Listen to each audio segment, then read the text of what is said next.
seguit el 2020 i ja estan superats.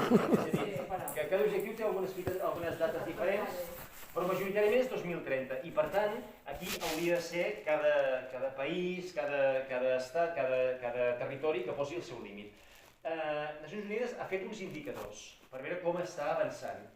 Els indicadors de Nacions Unides, a veure, ens queden una mica lluny. Europa s'ha adaptat i ha fet 100 indicadors que són més propers.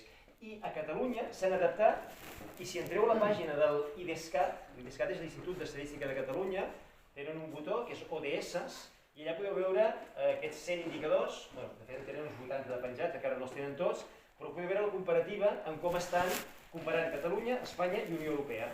Per exemple, diu llars familiars que tenen goteres, això estaria vinculat amb el de pobresa. Doncs a Catalunya hi ha un 13% de cases que tenen goteres. A Espanya un 13,5% i a Europa... no? Havia una decisió... Vindria per aquí. Doncs això, amb cadascun té els seus indicadors. Són indicadors ja molt genèrics, però de coses concretes.